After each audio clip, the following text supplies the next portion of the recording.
Good afternoon, ladies and gentlemen. Can I just have your attention, please? Welcome to the Strand Hotel in Limerick, and just some general safety announcements before we start our meeting. First of all, if everyone can just take note of the emergency exit, it's through the doors that you entered at the back of the room. If you require any help, there are colleagues of mine from the policing authority in the room, and just let them know. And as you'll all be aware, the event is streamed live and a recording will be made, so just if you can all just check your mobile phones are switched off, and just be aware that anybody in the room may be recorded as part of the record. Silence at all times, apart from those at the tables here, the authority members and the Garda representatives. If you do need to leave the room during the meeting, if you could, please do it quietly through the back of the room. And as usual, the meeting this afternoon is an engagement between the authority and the Garda Commissioner, and you're present to observe, so there'll be no opportunity for anyone other than the authority and Garda representatives to participate in the meeting. Thank you very much. Chairperson. It's great to be back in Limerick. I lived here for 9 years at the height of the gang violence, and I remember in 2004 I was working behind a bar in the city pub here, and a phone call came that Ryan Lee had been shot because he refused service to a person who was underage. And such was the fear in the city at that time that someone could be shot for refusing to serve someone underage. And that pub I was working that night was shut down, and so were all the other pubs across the city. And there was a fear of bar staff, myself included, and there was a fear of people who were going about their ordinary, everyday business in Limerick. And I remember when I was a student in the University of Limerick, myself and a few other students organised a meeting on crime in the university, which was chaired by Vincent Brown, and there was at least 1,000 people at it. Many more hundreds wanted to get in, and we just didn't have enough room. And just the anger and the emotion and the fear that communities right across the city were feeling at that time was just absolutely extraordinary. And I remember the marches on O'Connell Street, and I remember that sense of Limerick being a second-class city. And I come here today and I look at the skyline in Limerick, and I don't recognise it. And in my presentation yesterday from Chief Superintendent Derek Short, he reminded me that in 2007 there were 171 shooting incidents in Limerick. Last year there was one. So it is a testament to An Garda Síochána and the hard work that people here did that turned this city around. And that's not to say that there are things that still don't need to be done, but the regeneration project, the investment of business, and the really strong work by communities and youth workers, and we met many of them yesterday, really have turned this city into a first-class city. And so as chair of the policing authority, I'm very proud to be chairing this meeting in Limerick, because I remember what it was like. And I'm also very proud to say today that I don't recognise the city. Commissioner, I just want to ask you a few questions before we begin today. There's been some criticism of An Garda Síochána in relation to protests around politicians' homes, and that was particularly evident in relation to Minister Roderick O'Gorman, and the accusations that the Guards haven't acted promptly with men in balaclavas outside a democratically elected representative of this state who had posters and banners outside of his house. So is there anything you'd like to say on that? Well, good afternoon, Chair. Thank you for the question, because it allows me the opportunity just to set out how this incident unfolded. Both local residents and Minister O'Gorman brought this incident to our attention. Gardaí were dispatched to the scene. The first guards there were the local divisional detective unit, and that's the unmarked vehicle that's seen, variously described as a road stop, etc. But that's actually Detective Garda who's engaging with the protesters who were there. The protesters had placed banners, etc., on the curtilage of the house in terms of the gates and the fence. And the guards who responded immediately asked that the protesters remove those banners and actually leave the area, which they complied with immediately. And so the various powers that we have under the public order legislation in terms then of people who fail to comply with that request, the Section 8 requirement that we can put to individuals was not required, as the protesters were immediately compliant. But they, in effect, I think made it clear that they had got what they wanted. Footage was subsequently placed on social media. There's a danger of that footage in that the sequence is not actually how it happened. The matter is under investigation. Evidence has been obtained, and the matter will be reported then to the DPP, and that's where we are at the moment. But overall, I would say we are very aware of the pressure, the abuse, the instances of threats and criminal damage being directed towards our elected representatives, both at a national and local level. We have a specific operation which monitors those threats and indeed monitors overall nationally our response in terms of the investigation to try and identify individuals and patterns of behaviour, etc. But over the last 4 to 5 years, really, this has grown into be a more pernicious problem, similar perhaps to what we've seen in Europe, and we've had to adapt our tactics and what we do in terms of protecting politicians accordingly. But this is very much a live issue for us.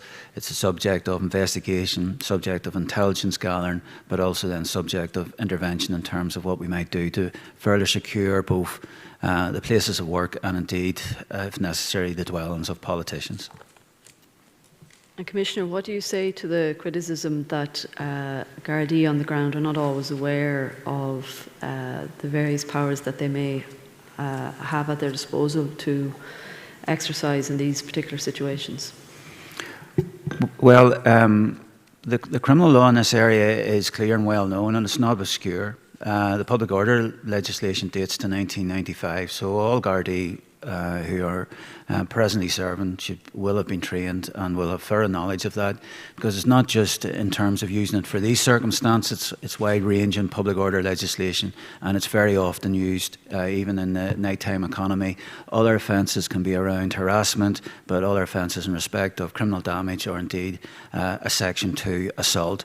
So these are mainstream offences that we're dealing with on a day-to-day basis, and these are the offences which we expect members of An Garda Síochána to contemplate in terms of when they look at a situation and how they should deal with it.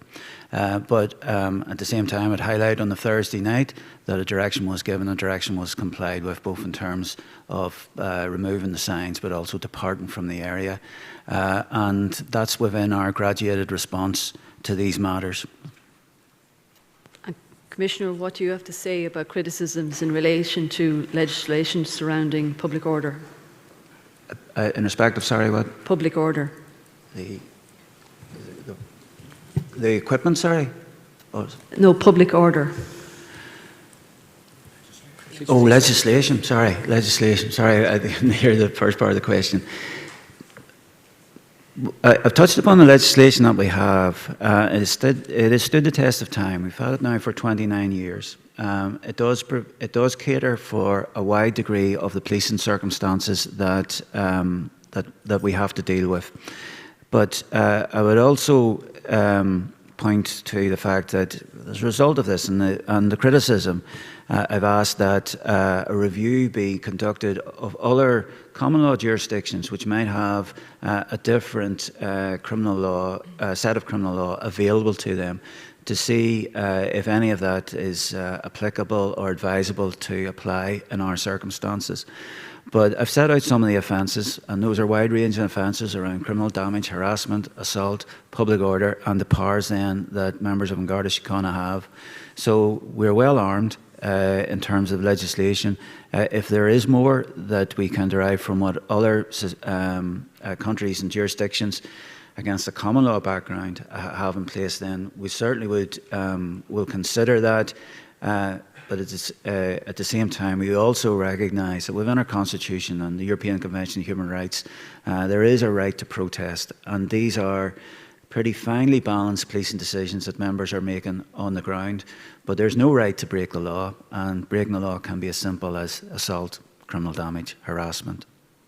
Thank you, Commissioner. I'm going to turn to Mr. Paul Meegan now to ask questions on local policing challenges. Thank you.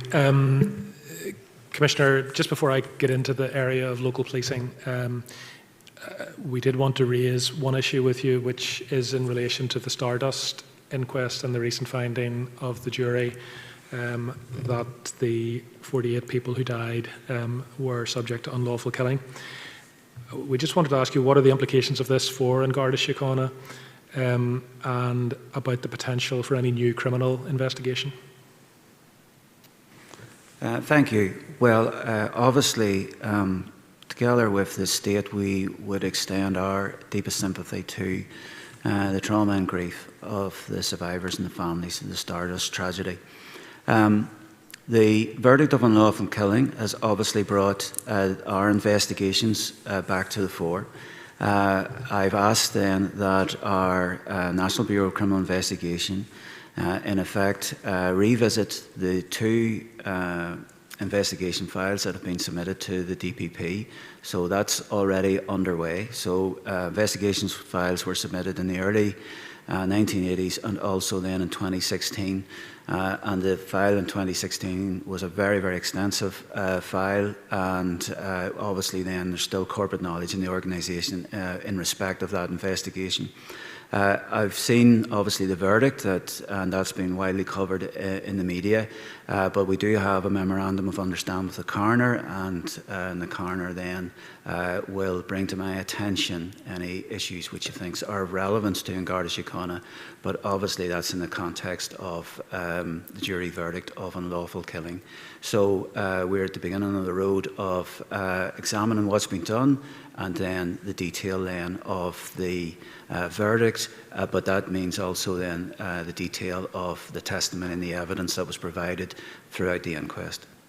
Okay, and just for clarity, there has been no report received as of yet from the coroner? No, but I would expect to receive that in the next few weeks, so over the next two to 3 weeks. But in effect, the work's commenced already. We're not in effect waiting for that, but we can do useful work in terms of drawing the copious amount of material, investigative material that we have already. And throughout, since 1981, we've had Detective Inspector in Coolock as a liaison with the families. At times that has been a very active role, and again then there's documentation that we want to draw from that. Okay, thank you.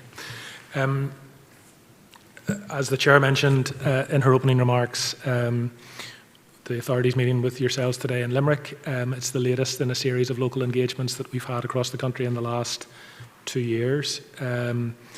And as with the other engagements, I think it's true to say that we had a series of very positive meetings with local community representatives and local Gardaí over the last few weeks in terms of authority staff. And then yesterday we spent the day meeting with local community representatives, and then in the afternoon receiving a briefing from Chief Superintendent Smart and his colleagues.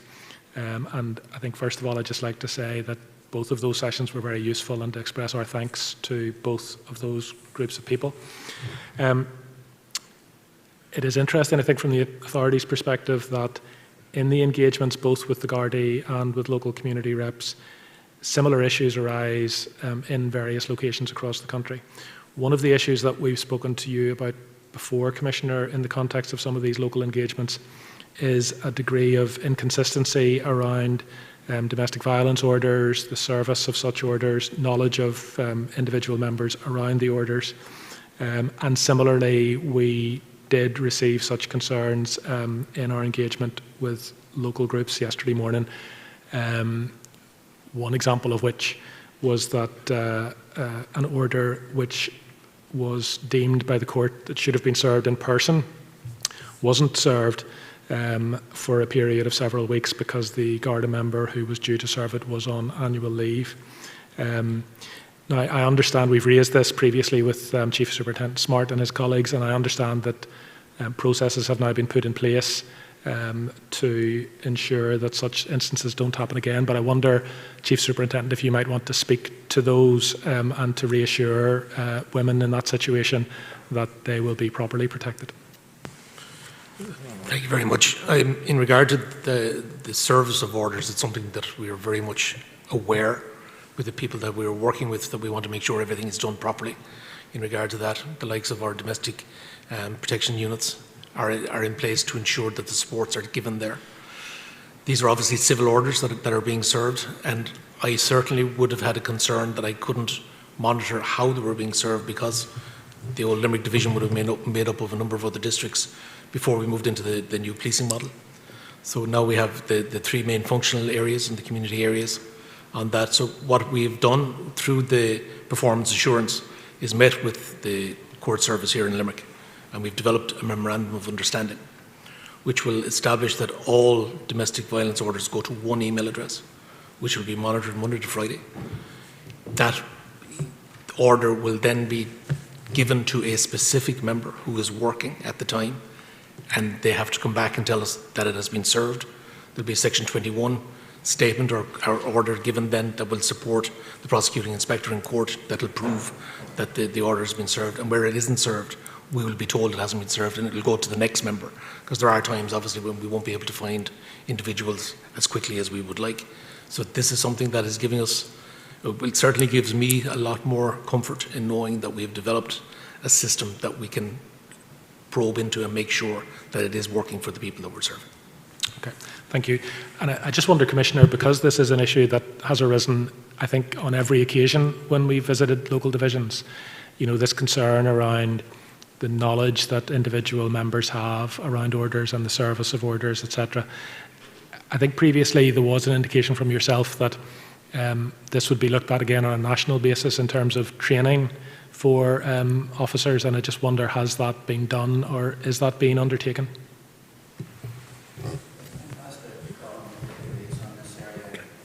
Of course, yeah. Yeah, thanks, Paul. So there has been specific training delivered across the organisation for the service of domestic abuse orders.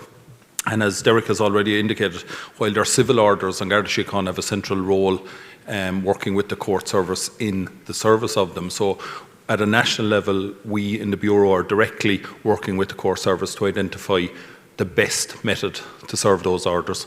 That may in the first instance be the court service, or as Derek has identified here in Limerick, it'll be Garda members serving them. So there is ongoing work to make sure that's replicated across the country. Our members, as I say, are trained. Our members have, they are certified as having completed that training, and there is checks on that training as it's completed. So it's not just a case of doing it and not being able to say I've done it and done it successfully. That is checked. Okay. And I should say as well that there was considerable positive feedback locally in relation to the local DPSU and the work that unit does. One of the other areas that very often has come up in previous engagements locally is what is sometimes a difficult relationship with the local traveller community. Somewhat different experience in this division, in that we heard from representative groups and from the Gardaí about the very positive engagement that there has been, particularly in Rathkeil, which has its own policing challenges that we heard about again, both from local reps and from the Guards. But I wonder, Chief Superintendent, if you might tell us a little bit about that, because I think it's something that may be of use nationwide.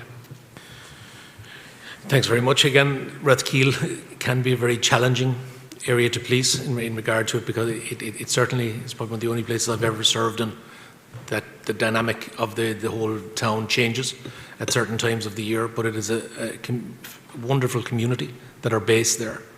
So what we have done there is ensure that we're on the ground talking to everybody that's involved, all the stakeholders, in that everybody is treated as an equal at the table in regard to that, and whatever plans we put in place are discussed so that we're not embarrassing anybody and that we're helping everybody to get to where they want to be, and that's to represent Rathkeale as the fabulous place that it is, where the people that live there all year round as well. So I'm delighted that you got such positive feedback in regard to it. But I wonder, can you tell us a little bit more, Chief Superintendent, about how that's done? I mean, we heard yesterday from some of the local police officers about the sort of history of engagement with the local community and how they operationalise that, if you like. And again, it's a communication and using the correct type of communication to get the message across and to see what the needs are within the community. And we have a very positive working relationship with Limerick City and County Council and indeed the HSE in regard to where there are areas we can all support each other to get the job done and to support the people in the community. We work together to get that done. But a lot of that work is being driven by what the needs are within the community. And that we can certainly do our part on it, but it does take other people at the table to do that. So that is something that has been very positive. And unfortunately, there was an event back in 2022 which got a lot of publicity in regard to it. That was a one-off event in regard to it, and it didn't fairly represent the people of Rathkeale and the way they want their town to be perceived. And that's so we're working very much to get that message out there, that Rathkeale is a wonderful place with wonderful people. And we'll support them all the way in regard to that. And the members I have working there have all chosen, they've looked and were specifically requested to be based in Rathkeale Station. And we've been able to facilitate that because they understand and they're there to listen to people. Okay. And again, Commissioner, maybe coming back to you, I mean, one of the benefits from our perspective of doing these local engagements is occasionally finding examples like that where there's excellence in local policing. And I wonder how that is fed back to the centre or replicated elsewhere. Yes, thank you. Thanks, Commissioner. Yes, so through the work of the Garda National Community Engagement Bureau under Chief Superintendent Pádraig Jones, they have regular in-person and online webinars and engagement events with the community engagement superintendents. So part of that is, sharing good practice, sharing what has worked here, sharing when there's learning. So it's very much that national oversight role of the National Community Engagement Bureau helps bring that together, and they have those regular meetings and forums. And can I ask, has Rathkeale been used as an example to, as to how the policing in that town has been delivered elsewhere? I don't believe it has, but it will now. Yeah, I mean, I think from our perspective, it's not to overstate it, but it's rare to receive such uniformly positive reports certainly about somewhere. And moving on a little bit, but again, as the Chair said in her opening remarks, there's clearly a history here in Limerick, an unfortunate history that we're all very familiar with. And similarly, when we visited Drogheda last June, there was a similar history to some extent in Drogheda, in that they were two cities that had previously been in crisis in relation to policing, and clearly great progress has been made in both locations, and we heard a lot about that yesterday. What we heard in both Drogheda and in Limerick, both from the community and from the local police, is that a lot of that progress has been down to very effective community policing. And yet, what we heard again in both locations was that the numbers of community Gardaí have been cut. And I just wonder why that continues to happen. If we're told by An Garda Síochána centrally, and we are, about the importance of community policing, when we visit areas that have been in crisis, we're told the reason why we're now making progress is because of the benefits of community policing, and yet in both cities we're told the numbers have been cut. I mean, yesterday, Chief Superintendent, correct me if I'm wrong, but I think we were told that in Limerick South, only a number of years ago, there were 3 sergeants and 17 members as community guards, and now for the whole city there's 1 sergeant and 10, and no one in the county, I think. That's a remarkable cut. So I'm trying to understand where the logic in that is. Just to clarify that point, Superintendent Reedy, in Roxburgh Road functional area, there's 1, and the numbers that he gave you, the 1 and 10, that's just in the Roxburgh area. Henry Street and Marestone, there are 3 sergeants. I think we're up to 14 community policing personnel there as well. Obviously, what had happened and what caused concern for our communities was obviously an industrial relations issue, where we had to consider how to man a fifth unit, if that's what came to it. And that unfortunately caused a lot of concern for our communities as to where we were going to get the manpower to do that.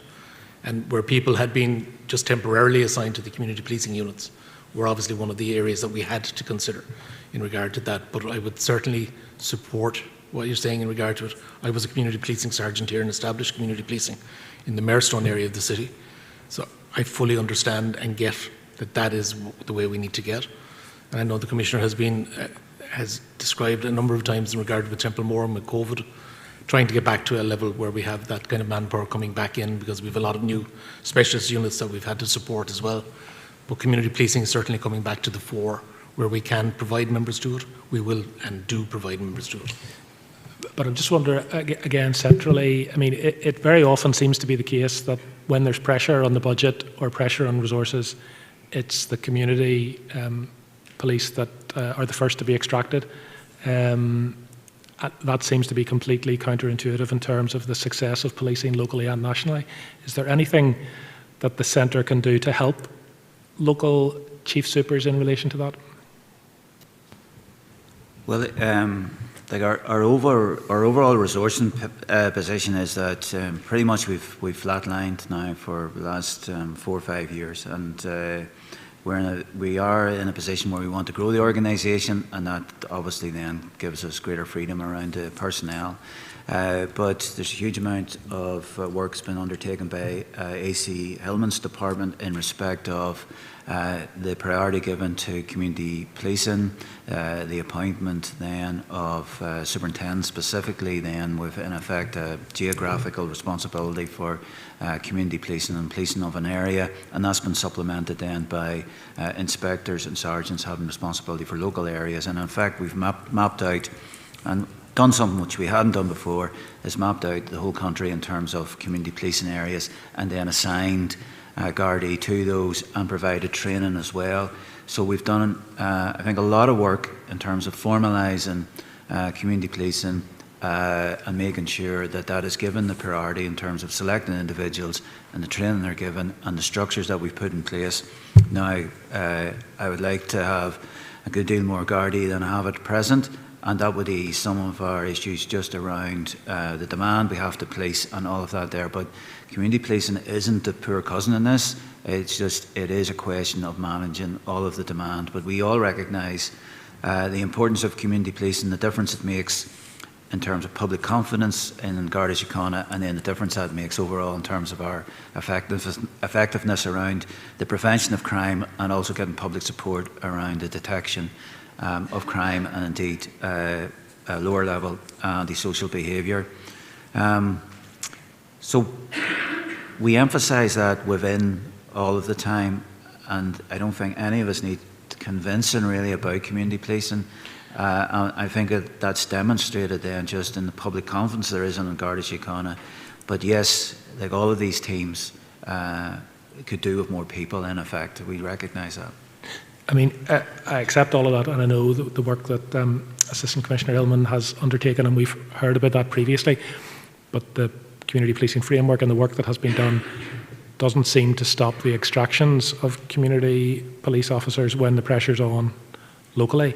And again, we heard yesterday both from Gardaí and also from local community reps about the very points that you're making, Commissioner, the importance of visibility, community guards on the street, particularly in communities. And yes, we acknowledge, of course, very high confidence levels appropriately in Garda Síochána. But in some communities that we have visited, I don't think that is replicated. And what they want to see is, and what seems to work, and there's evidence both in Limerick and in Drogheda that it does work, is they want to see local Gardaí on the street that they can engage with. Because it also, I mean, and I know you recognise this too, but you know, it also clearly feeds back in terms of detection of crime and arrest of individuals. It's not by any means simply the cuddly side of policing. No, and we entirely accept and indeed agree with the observations. But I don't believe community policing is the first point of extraction. When pressure does come on, we've had considerable operational pressures over, say, the last 6 months. Like we've drawn from other units, be it detective units or drugs units or whatever it might be required in terms of drawing down personnel to boost particular operations, and that's been true particularly in Dublin Metropolitan Region and then regions supporting them. So, and it's a consequence of our strength in numbers against the demand that we have.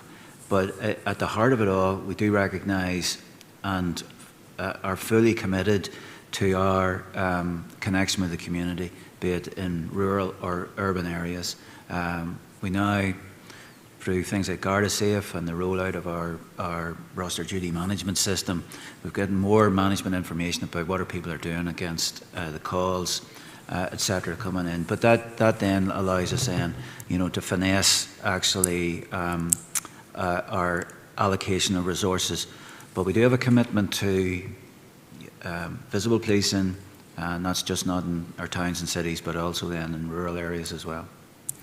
And just on that point about allocation of resources, I know some of this management information has only come on stream relatively recently.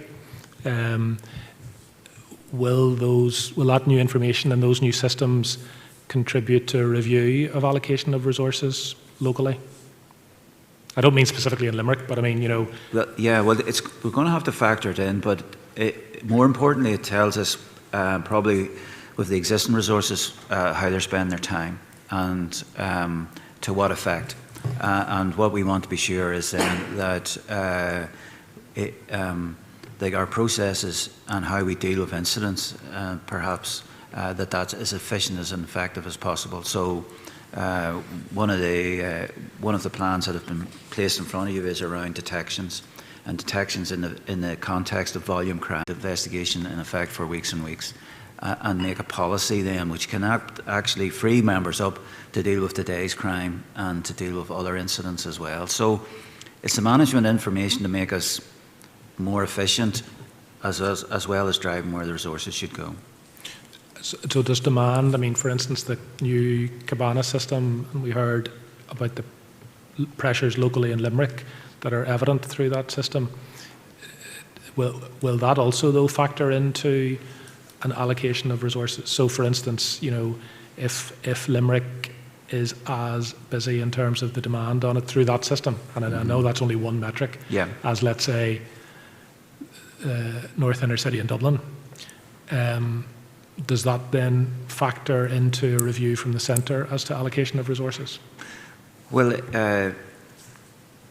I think the Garda SAFE, beyond just the crime, because the crime was well known, but the Garda SAFE in terms of just the calls for assistance overall is very helpful information, because that gives us a sense of just the amount of demand coming into the division.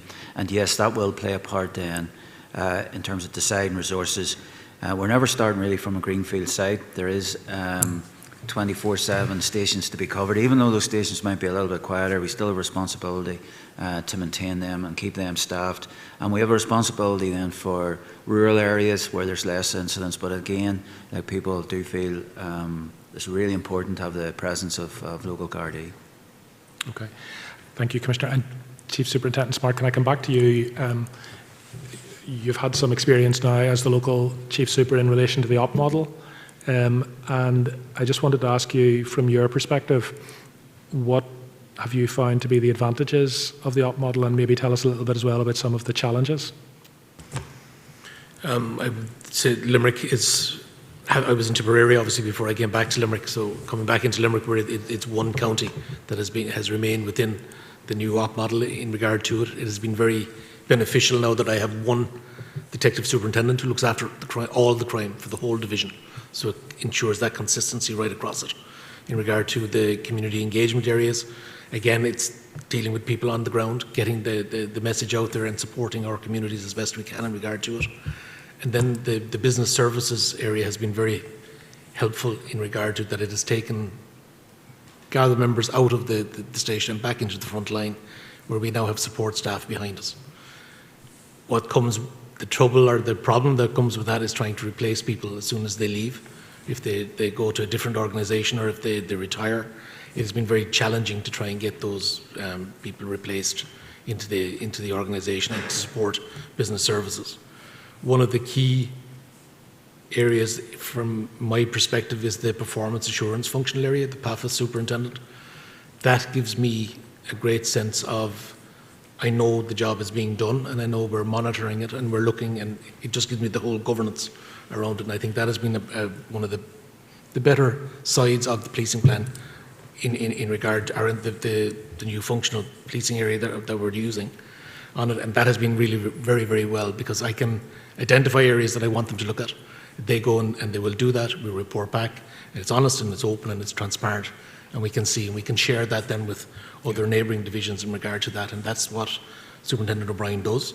She's been asked to a number of other forums where new divisions are going into the policing model, and she's been able to deliver exactly what we're doing and how we're doing it. And it resonates, I think, with people to know. It gives you that peace of mind that we do have a very strong performance assurance area behind us. Okay.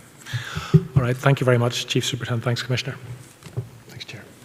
Thank you, Paul. So the next agenda item, progress in responding to the crime of child sex abuse, may contain content or discussions that may be distressing for viewers or attendees. So if you are affected by these items discussed today, CARI is a support service to children, families and groups who've been affected by child sex abuse. So if you need advice, please call the CARI helpline, and that helpline is 0818 924 567. And I'm sure the Commissioner would reinforce this message as well, that anyone looking at this today or listening to this should have absolute confidence in An Garda Síochána in reporting child sex abuse, even if it is of a historical nature going back decades. The guards are here to listen and to investigate, and you can report that on phone 24 hours a day, 7 days a week, on 999 or free phone 1800 555222. So I ask Dr. Jill McCahey, please. Thank you, Chair. Good afternoon, Commissioner, and everyone else. It's great to see you all. In relation to the crime of child sexual abuse, which is a unique type of harm that can profoundly impact a child's sense of safety and their health, their functioning, their ability to form healthy relationships as they go through life. Can you describe the progress you believe has been made by An Garda Síochána in responding to this crime?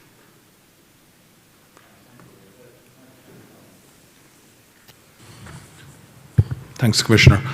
So, An Garda Síochána's response in respect of child sexual abuse and child sexual exploitation is, I suppose, in two strands. At the national unit, we have the Online Child Exploitation Office, and that handles all referrals from across the world into Ireland in respect of suspected child abuse material that has identifiable evidence to Ireland, or links to an Irish person, or links to an Irish address. So there's constant flow of information into An Garda Síochána from various agencies across the world. So that's our first line in respect of online child abuse. That work inside in that office goes to primarily identifying the victim, identifying whether the material referred to constitute child sexual abuse material in the Irish state, and then where there is evidence, it's generally moved from the national unit to our divisional protective services units, who are the people who action that. So there's a very strong line between referrals to assessment to actioning those referrals. And actioning those referrals means searching houses, it means arresting people, it means seizing digital evidence and physical evidence and putting a prosecution together that will result in a file to the Director of Public Prosecutions and prosecutions before the court. In respect of contact sexual offending involving children, there's also in the National Bureau our Sexual Crime Management Unit, and they are dealing with serious allegations involving children and indeed involving historical sexual abuse allegations. And again, they work day to day, hand in hand with our Divisional Protective Services units. And they're in every single division. These are specifically trained detective Gardaí, sergeants and inspectors whose day-to-day job involves investigating child sexual abuse crimes, either contact or online crimes. So that's how we respond. I suppose the progress that we're working on very significantly is how do we protect our members who are involved in these types of investigations? How do we minimise their exposure to what is very, very difficult material? So there are a number of ICT solutions that exist in the law enforcement world that are supported by our colleagues across Europe in the police services there and further afield, which I think will give us the opportunity to reduce that exposure to the material. So we're working hard with our ICT colleagues to implement and introduce those. But it is always going to involve the assessment of that material to see does it meet the relevant legislation, does it meet the relevant criteria, and is there evidence available to action it. From a resourcing perspective, it is challenging, but I suppose fortunately the Commissioner has just in recent weeks approved expansion in the National Bureau of more than 50 members of An Garda Síochána and Garda staff personnel, which will allow us really develop our position in respect of online child exploitation. It will allow us get into dark web investigations. It'll allow us get into peer-to-peer investigations, which will enable us really to start tackling child sexual abuse perpetrators at the earliest possible stage. Thanks very much, Chief Superintendent. This crime is actually a lot more prevalent than the public might like to believe. And you mentioned the huge volumes of online material and some of the innovations that you're looking to explore. What is your current capability to respond to this crime, particularly given that immense volume of material? And you mentioned the difficulties identifying child victims and the like. So it absolutely, the increase is phenomenal. Between 2015 and 2022, our referrals from the National Centre for Missing and Exploited Children in the United States has increased by over 300%. So that's an actual referral into Ireland where there's a suspected child abuse offence and there is links, evidential links to potentially somebody or a location in Ireland. That's been experienced across the world.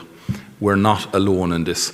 Our capabilities there are, at the moment inside the National Bureau, are to examine those and to action those. So we have, we'd like to be able to action 100% of those, but it's simply not possible. There isn't a law enforcement agency in the world that's able to respond to all of those.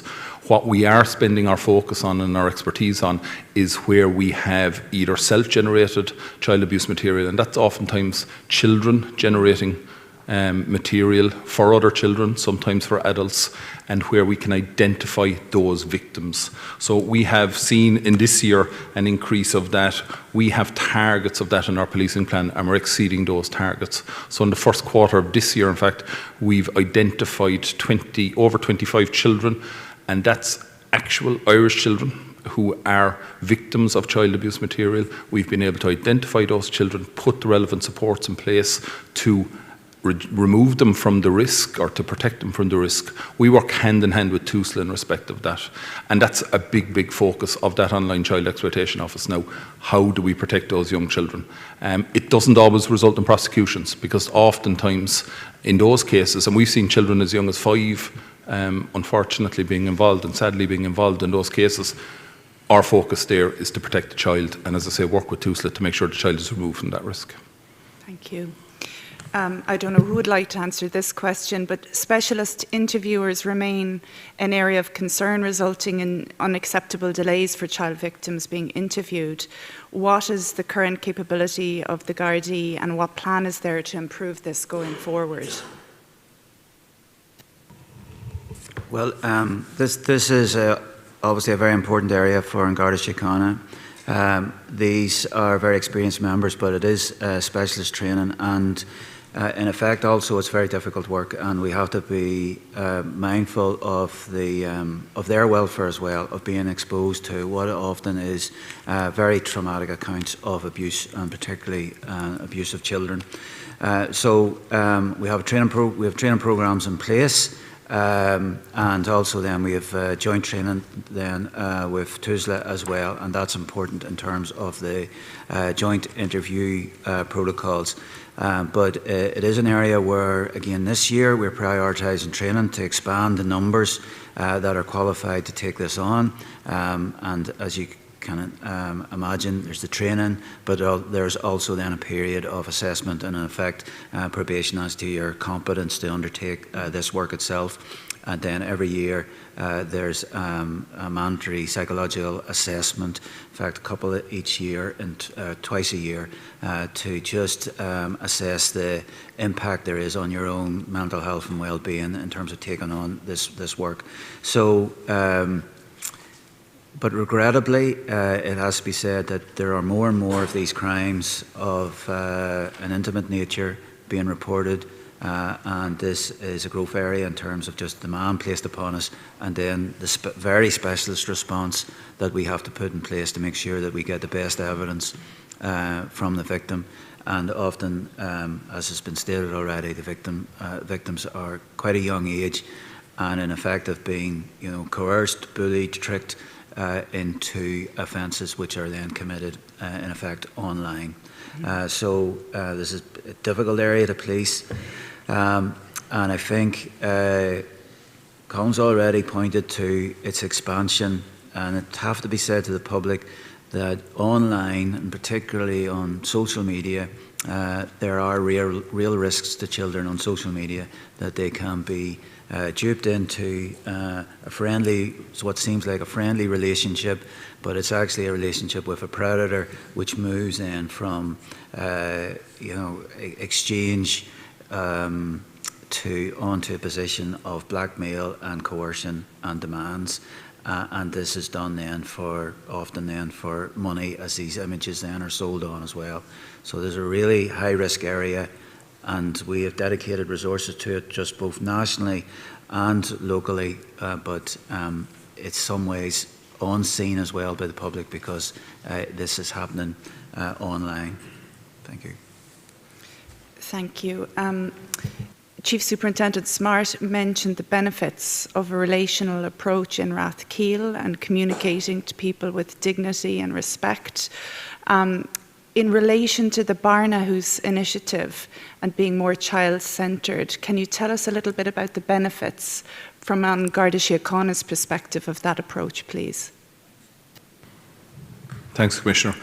Yeah, so Byrne is definitely the focus and the best model that we've seen for the protection of the child and for ensuring that the child is minimised, their exposure to trauma is minimised. As it's up and running in Galway and Byrne West, 2024 we'll see Byrne South get up and running in Cork, and Byrne East in Dublin will start also.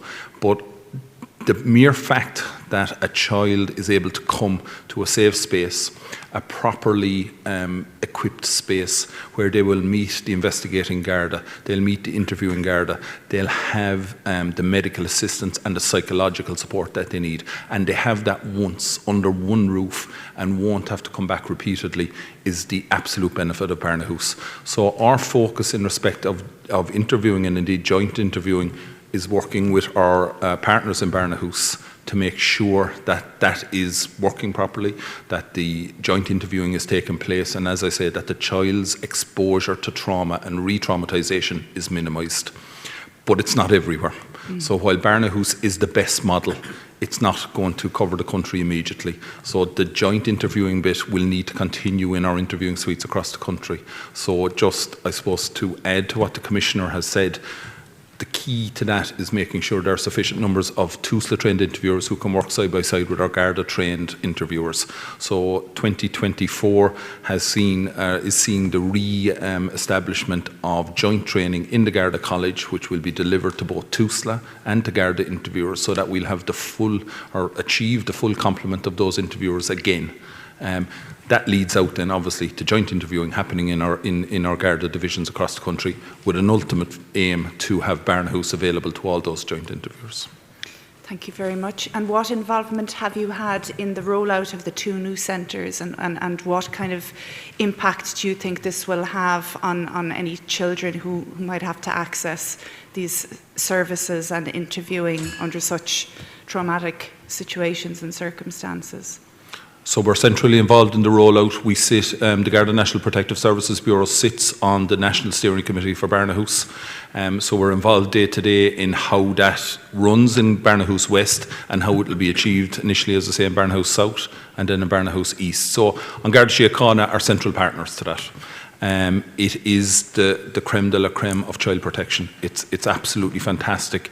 And while we all want to get to visit it and see it, it is in that visiting and seeing how a child is treated from the minute they walk in the door that you really see the benefit, and you see the child relaxing, you see their family relaxing, and obviously that creates an atmosphere and an environment where that child is able to trust us and is able to talk to us and is able to tell us their experiences and allow us to gather the evidence that we'll ultimately need. So Byrne House, for anybody who sees it, is just, it's absolutely fantastic for dealing with children who are in a very difficult, a very traumatic space, but they're supported from the minute they walk in the door. It's a fantastic experience from a Garda perspective. I haven't seen anything better. And from the experience in Galway, does the reducing the amount of times that the child has to tell their story and what happened to them, does that have a positive impact on the children, do you believe? Absolutely. The key to contact sexual offending investigations is to try and minimise the re-traumatisation to the child, is to try and have a child in a supportive environment where that child only has to say once what has happened. The environment is critical to that, but as you can imagine, what the child is trying to describe, the language that they use, the supports that they need to tell us as investigators what actually happened, that's a very difficult space to get to. To have a psychologist in the room next to you to support that child, to have a doctor in the room next to you to support that child, just changes the whole dynamic of that interview.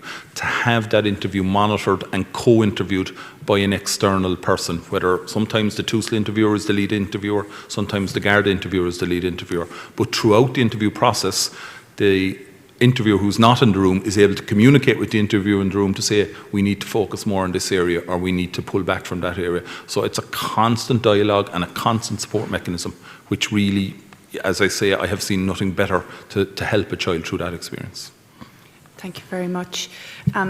You covered there very eloquently, really, the merits of interagency working in this fraught and very delicate space.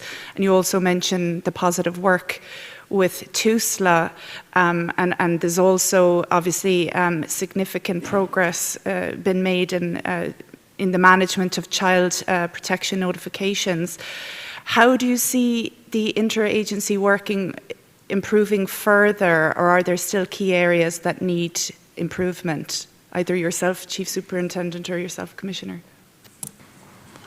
So I think that there are a few key steps again at national level. We have a full-time TUSLA person who is embedded and works full-time in the Garda National Protective Services Bureau. So that person is side by side in the National Child Protection Office, working side by side with Gardaí to make sure the types of issues that you're describing, you know, how do the agencies work better together? What kind of information can be shared properly, and the timeliness around that? So that person, as I say, works side by side with us. At a national level, the Assistant Commissioner of Organised and Serious Crime and myself sit on the national board working with the Chief Executive and the senior officers within TUSLA to make sure that the processes around child notifications, around interviewing, around training are dealt with and are fed down to the divisions to make sure that they then can follow on. I know you'll be aware that we have done work on reviewing how those protocols work and how An Garda Síochána and TUSLA work on the ground, and there's really good progress on how those meetings at local level are conducted to make sure the right guards are there and the right TUSLA social workers are there at the same time, to make sure, as I say, that a child's welfare is number one, The Garda investigation is number 2, but that throughout that, we're both working to the same objective, to protect the child and obviously protect the community from offences and offenders. Thank you very much. I might return to the Commissioner maybe for the next one. Are there any particular areas where you believe further work is required, Commissioner, or are there specific challenges in this space that you would like to bring to our attention? As I already highlighted, just the risks to children online, and I think in part there's obviously an education programme for children around this, but also then for parents to actually engage with their children whilst they're online, to see actually who's in communication with them and for what purpose. And that's just not about social media, that's also about gaming, etc. Any time that they're going online, there is a risk that a predator is watching out for them. And I think this is just an area where there's huge pressure on law enforcement. And one of the big pressures for us is actually our ability to play our full part in terms of connectivity into Europe, but also into the US as well, because we don't want to be losing out in any of the areas of detection and enforcement. And so I'm very pleased around the developments that we have around peer-to-peer transfer of images, but also then being able to operate and in effect go into the dark web for full sort of deep investigation of this, together with other sister law enforcement, police services and agencies, and that would include Europol in particular, who have expertise in this area. So I think the challenges are just, there is a lack of public knowledge around the risk, and the risk there is in a child's bedroom from having access to the internet. There is just the complexity of the work, the complexity then of identifying victims, but also then the range from which perpetrators may perpetrate a crime. So it's not necessarily that they're in the same jurisdiction as the victim. And then the complexity then there is when we're conducting investigations and in effect trying to identify victims in different countries, and all the really hard and time-consuming work that goes into doing that as well. And in the end, we can never say that we identify all the victims. And regrettably, and this is it's very stressful and difficult for those working in this area, is that some victims remain unidentified and therefore then in continuing risk of abuse. So this is a difficult area. We have put our resources to it in terms of both the Protective Services Bureau and the Cybercrime Bureau. We've engaged and are engaged in Europol in this area as well, and we've good relationships into US federal law enforcement as well. But there's more that we want to do, and we're in the programme of doing that as well. Thank you, Commissioner. Just a couple more. In relation to vulnerable children who are in the care of the state, who might well have had very traumatic experiences that have brought them into the care of the state, they might also then be at risk of further exploitation. Can you outline what is being done in this regard to try and respond to that specific threat and danger, please? Well, we've asked this specific question and sought then investigative and analytical work in terms of the incidents that we're aware of who are children in care and how they may come in contact with us.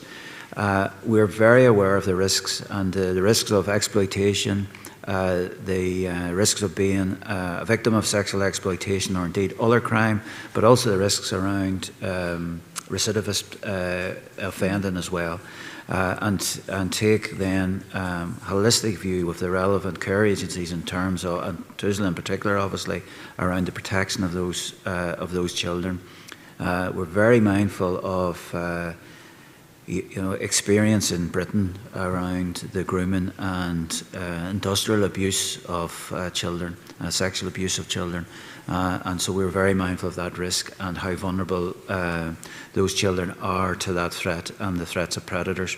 And again, we specifically have asked that question and looked for that, and to date have not actually detected that in this jurisdiction.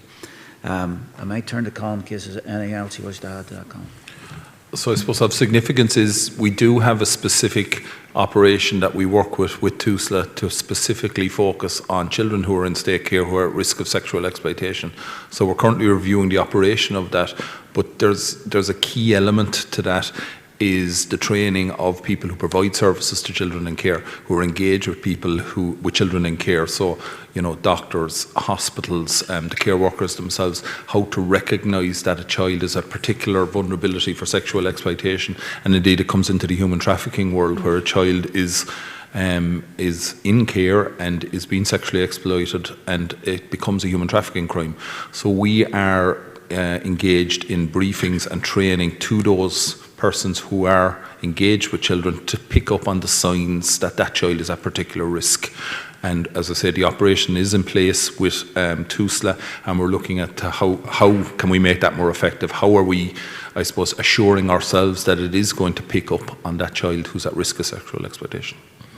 Thanks very much. I've just one further one, and it's going back to staff well-being. Your staff in this regard are your greatest resource, really. But as you've adverted to, it's extremely difficult work. It exposes people to the risk of secondary traumatic stress, compassion fatigue, burnout. You mentioned the fact that you're looking at these ICT innovations, but what else are you doing to better support people so that their health and well-being really and their own functioning in the world is preserved? Well, there's a number of things that are ongoing. So within the Cybercrime Bureau, like specifically in effect, fire breaks have been created so that they're not only just doing the one form of work. There's other cybercrime then that those detectives there can engage in, which gives them a break. But we have opened up, in effect, a mandatory psychological support program. Now that extends now, I think, to some 900 members, because it's just not people working in this area. We have to think of those working in the area of scenes of crime, for instance, as well. So that's been a very considerable undertaking by the organisation, and I think everybody I've spoken to has welcomed it. I note the comments that have been made here, but it is really important that we remove the stigma of stress and the impact of stress leading to perhaps mental illness from this, and people should flag up if they have a difficulty, and that's why we've put in this together with all the other support programs that are in place around mental health, first aid training, in respect then of the 24/7 counselling that we've available, our ongoing employment assistance service, and the ongoing investment in our occupational health. So we've put a lot of effort into this, but we very much recognise, and that's part of why there's a priority in the training this year as well. Anyone can only have a limited time span at this work, or at least needs a break from it before maybe re-engaging in it. But I'd have to say, people who are engaged in this are very, very dedicated to it as well. And one mustn't be in the position where, in effect, then you nearly abuse that dedication because they don't want to step out of it. But you know, I looked at Colin and the other senior managers in this work to make sure that they're overseeing the welfare of individuals, and also then those conversations can happen, and indeed then we can make, you know, appropriate interventions should a member or indeed a member of Garda staff find themselves that this is starting to become overwhelming, as it can be, as you set out yourself. Thank you very much. Thank you, Jane. The Policing Authority had a publication today on child sex abuse, and it noted the substantial progress that's been made in relation to this area, in particular the cooperation between the Guards and Tulsa. And it's very striking that the nature of crime is changing, and just as the Commissioner has made reference to the crime that's happening in a child's bedroom, just yards away from their parents.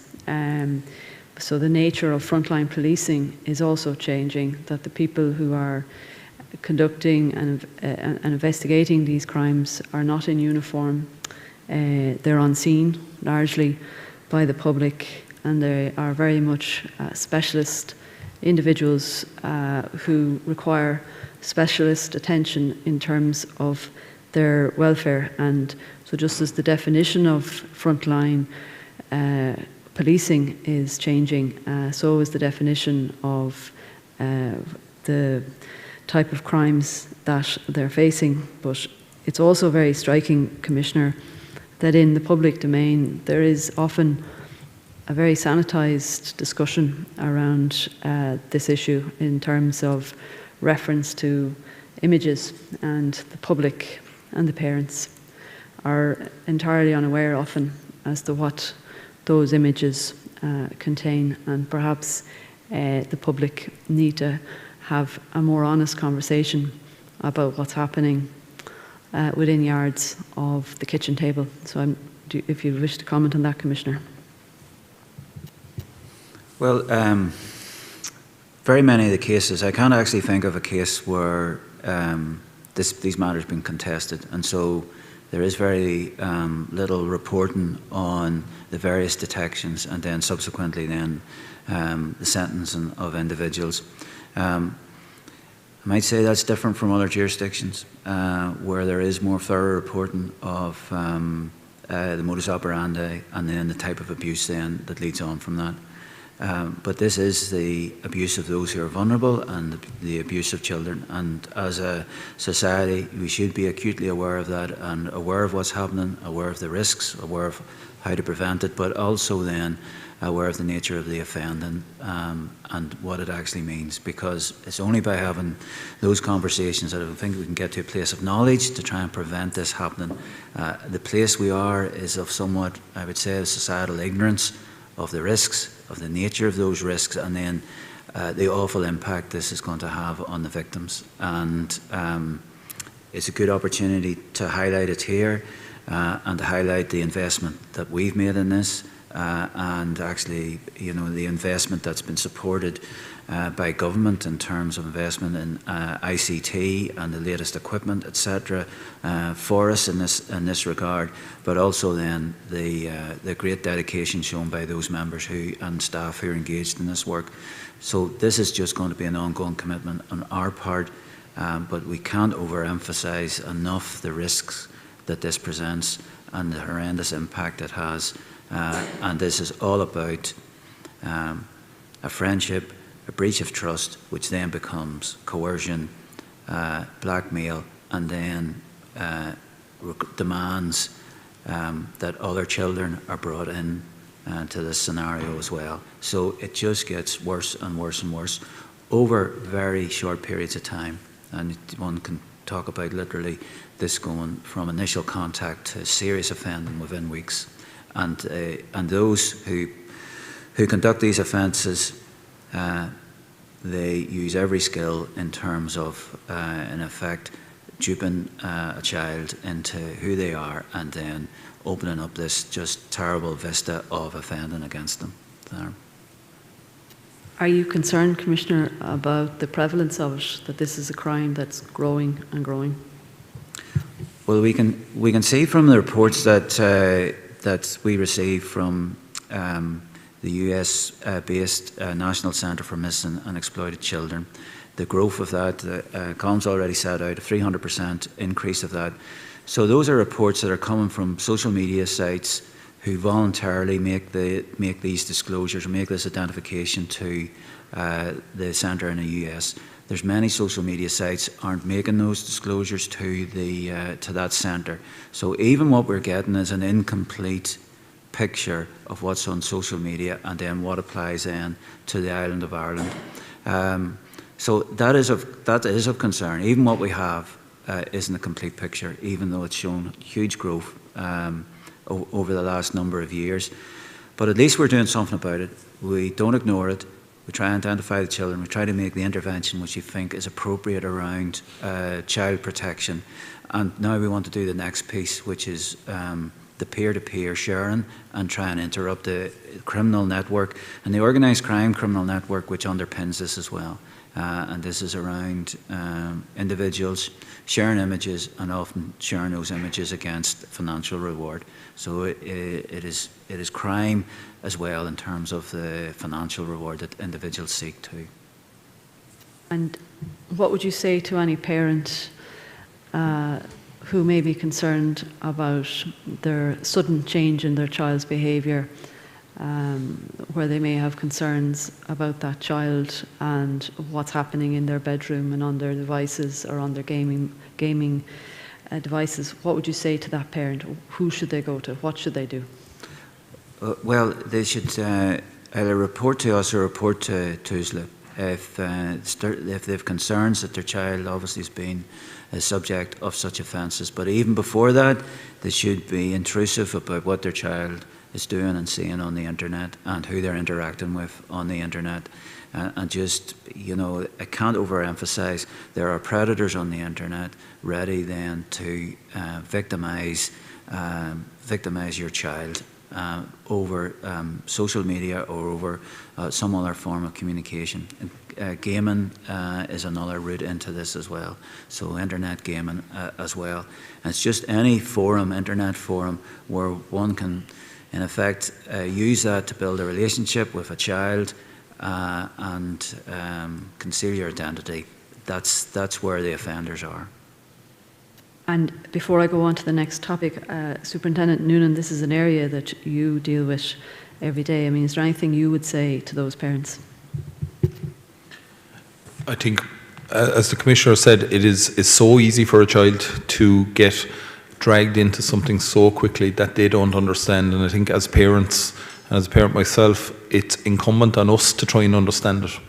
We spend quite a lot of time speaking in schools, speaking to parents groups, speaking to groups in the society and in community about understanding the risk. I think it is a reality our children don't understand that risk, so we have to take that responsibility for them. There are technical solutions that can be put on devices to monitor them, and while that mightn't be so comfortable for your child, I think it's a route that you really have to consider. The schools and our colleagues in the Department of Education have a keen interest in how to protect children as well, so we work with the schools very closely on how do we get that message out there. So I think it's, as the Commissioner says, sexual predators are absolutely everywhere on the internet and will avail of the opportunity. We as parents have to, on the other side, fight strongly to make sure they don't get that opportunity. So technical assistance, information, and a real willingness to understand. I think it's gone, the day is gone where as a parent you can say, I just don't understand what that smartphone can do. We have to make ourselves aware of what that smartphone can do to protect our children. Okay, so we need to educate ourselves in order to protect our children. Thank you very much. So I'm now going to turn to Dr. Donald de Butler, who's going to talk about conduct and policing. Thanks, Chair. Is it on? Yes. There's been public commentary about suspension policy. Could you give Commissioner a general indication of the types of behaviours that lead to you deciding that people should be suspended?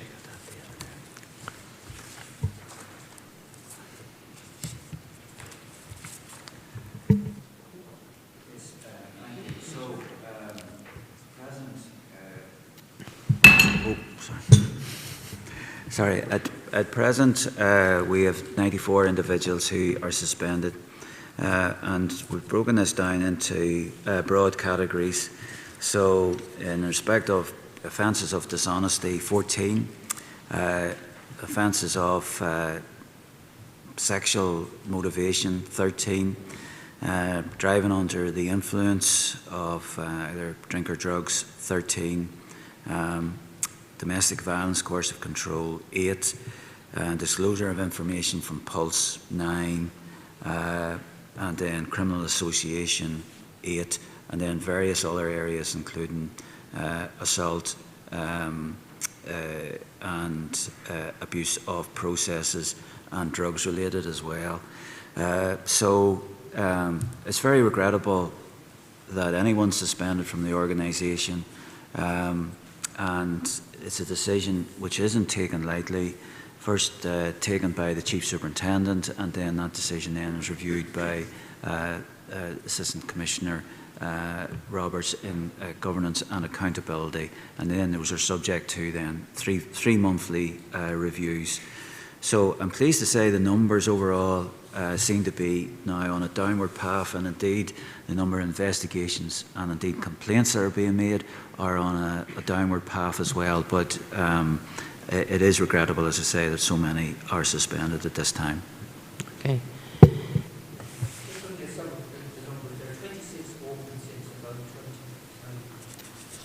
This is going off. It's on. Is Yeah.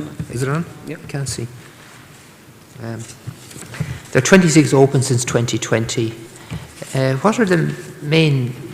Obviously, one would like these to be resolved one way or another very quickly. What are the main reasons for the delay in sort of getting to a conclusion? Well, often these are around offences which have been returned for trial, and in effect then we're waiting for trial dates. COVID and the loss of so many court dates throughout COVID has meant that there's been a delay in all trials, and there's been a similar situation around some of these cases. But we see matters are proceeding before the courts, and hopefully then to a resolution then over the next period. But we are getting trial dates well into 2025 now. Yeah, your policy of reviewing matters every 3 months, is that helping to expedite some of these cases?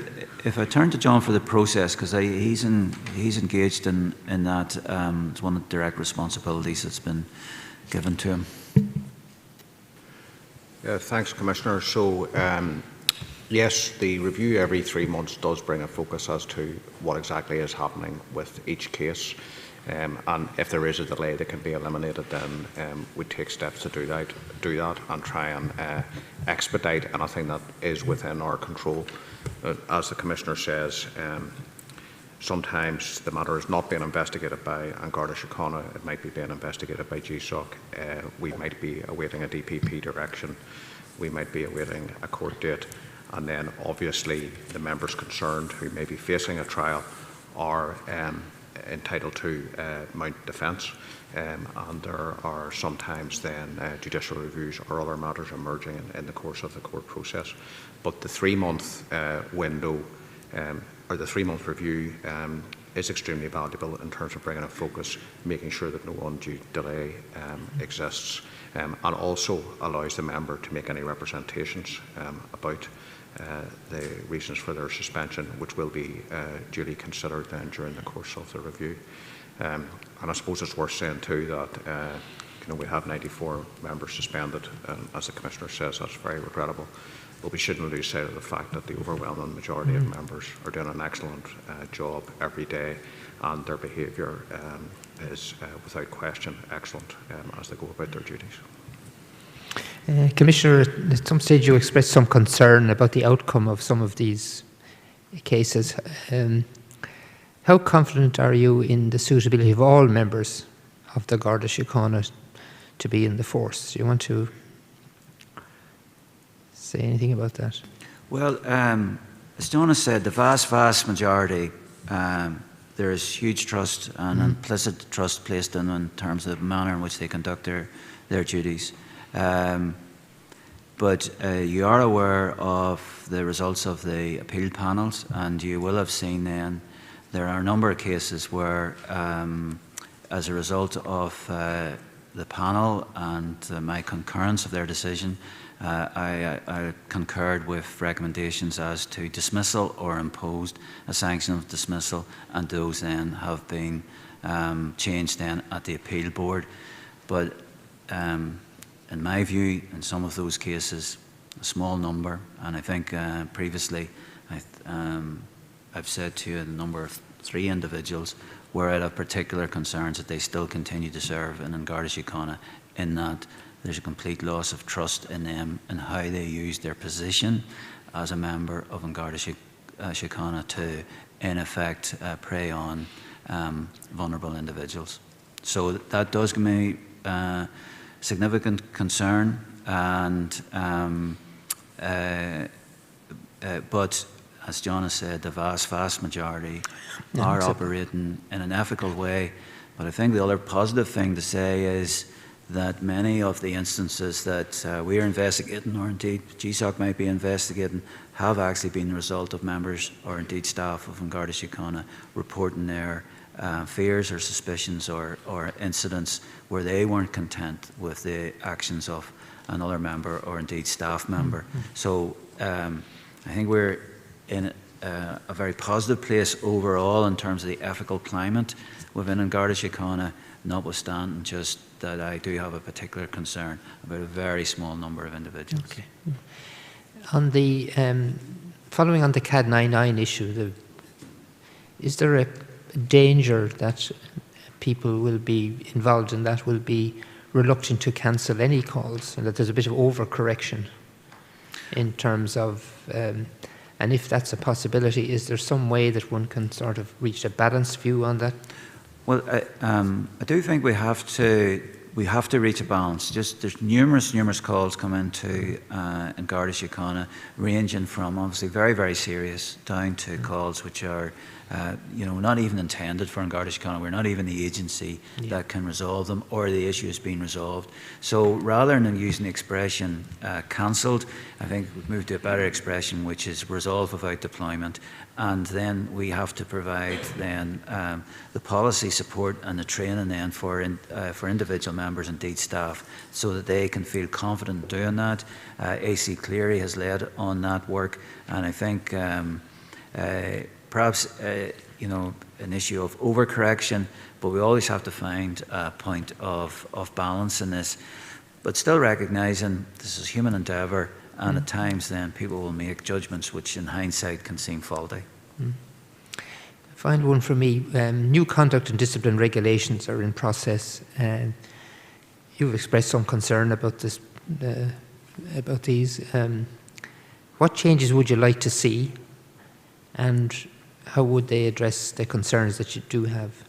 Well, I think we're in the process of providing feedback on those. I think they are overall a positive development. I think just since we've started this process and we've seen, we've learned lessons here. We've seen lessons from other jurisdictions and indeed other professions. I think a further development, which is worthy of consideration, is that our misconduct panels would be conducted in a public setting. There is, I think, a degree That's quite common in other professions. Yeah, well, like many other professions, I think like most other professions actually, that the public can have access. I think it would give them confidence as to the proportionality, the fairness, but also perhaps the seriousness of some of the issues that are being dealt with, and also then the thoroughness of the response, both in terms of either as present the GSOC investigation or indeed our own investigation as well. I don't think, I always think these things are better pulled into the light, and this is an area where there's quite a bit of public commentary, and there's competing narratives in respect of it all, and better that we just pull it out into the public, and that through a public panel arrangement would be positive. Okay, thank you, Commissioner. That's all from me, Chairman. Commissioner, how many members of An Garda Síochána have you recommended to be dismissed at the appeals boards?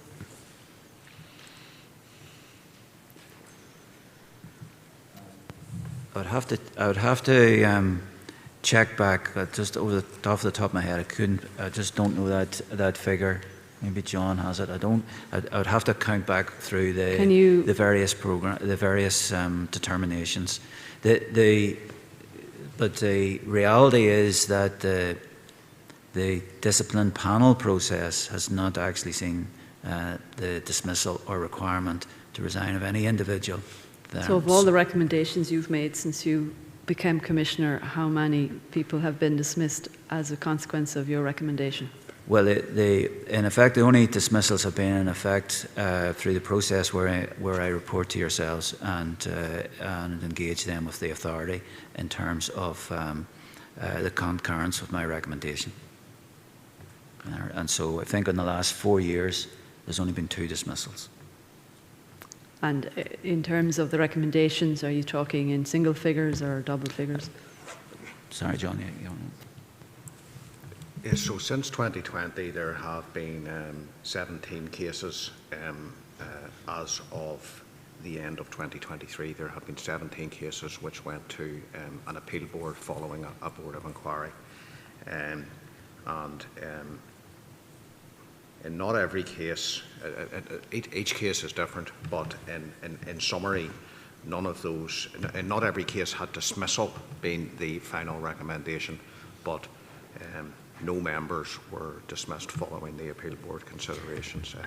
Can you outline the types of behaviour that these individuals were accused of that you felt so strongly to issue a recommendation of dismissal?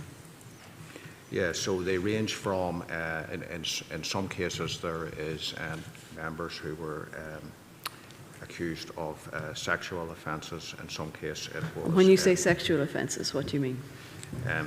But it's difficult to be specific about specific cases, but in some cases members who had abused their position to further a sexual relationship with a vulnerable member of the community.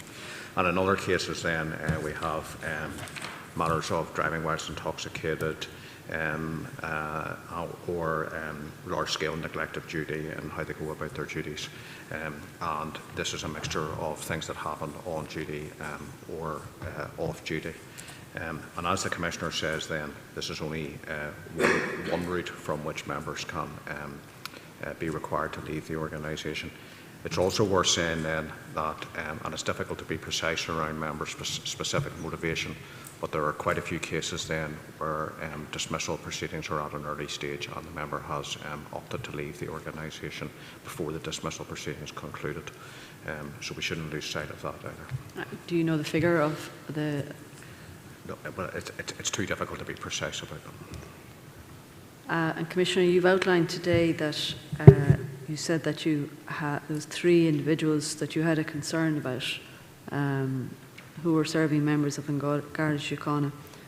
But you're the Commissioner, and why are serving members still serving in situations where you've expressed deep concerns about their behaviour? Well, in effect, the appeal process took a different view, and so the panel made a recommendation. I then take a view then on just that the overall panel proceedings and impose a sanction, and that sanction can be up to dismissal, and then an individual Garda member has a right then to appeal that, and on each of these occasions then that appeal was upheld. In part, some of that related to the time which had elapsed between the original incident and the time that the matter then came to a conclusion. But also I would say that the weight I would place on issues of public confidence wasn't concurred with by the panels. So public confidence in the organisation I think is essential, and in part then that does lie to the ethical climate and the integrity of the individuals within the organisation. And given just the individual behaviour there was displayed and proved, I think it was reasonable to say that no Commissioner could have trust in this individual and the powers that they exercise. Regrettably, the panel took a different view, and in effect then we're left with an individual who I think if they were joining some other police service and were going through a vetting process wouldn't get in, but we have them still. And can you outline a little bit to me about when you say public confidence and public interest, and that being a part of what should be within the disciplinary process? Well, so in effect, when people come to An Garda Síochána, there's often, not always, there's often an element of there's been, an incident or something which has happened which has been out of the ordinary.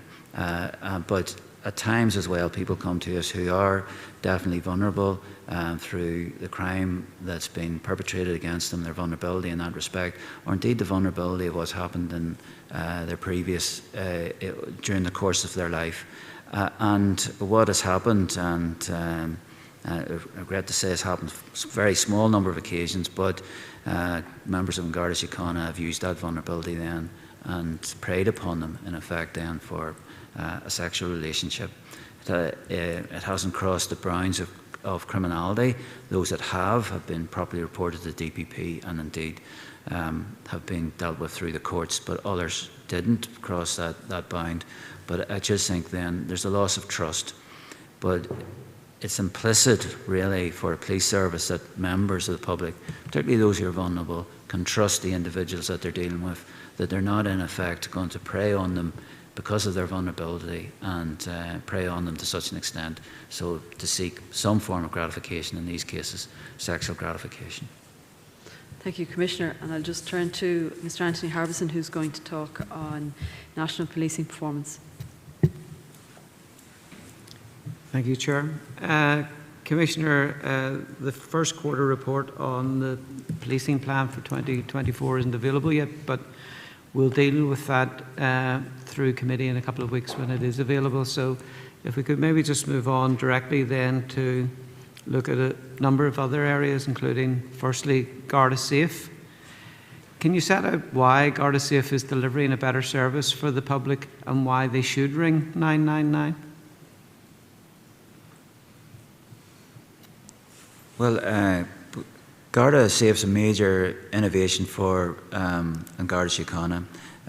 It's the update, really, to, I think, one would call it like fourth generation command control system. So it gives us a greater insight into the calls that are being made, greater access to management information, but also then history of individuals and history of premises as well.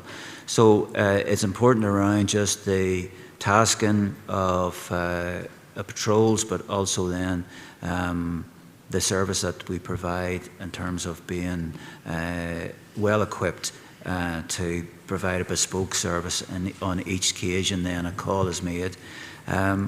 If I might turn to Fintan, who has led on this work, encyclopedic knowledge of Garda SAFE, just to set out just the primary benefits that we wish to see when we introduced the system. Thanks, Fintan.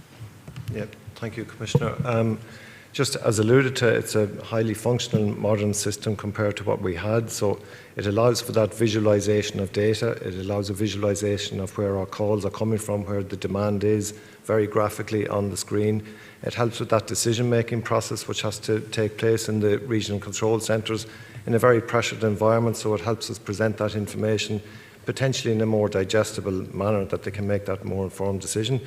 And I suppose that another key difference for the front line is that they now have a mobile app. So we have an app on the mobility devices that gives key information in relation to the incident, key threats, key pieces of information that may be valuable before they arrive at a scene or a premise in particular. So that's insight that we weren't able to provide except over the radios previously, so that they now have much more richer data set available to them before they respond.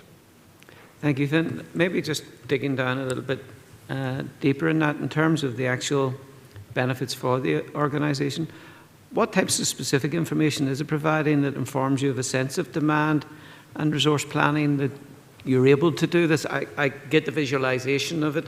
I'm just wondering, what is the sort of data you're actually looking at that's helping you that you're now able to collect?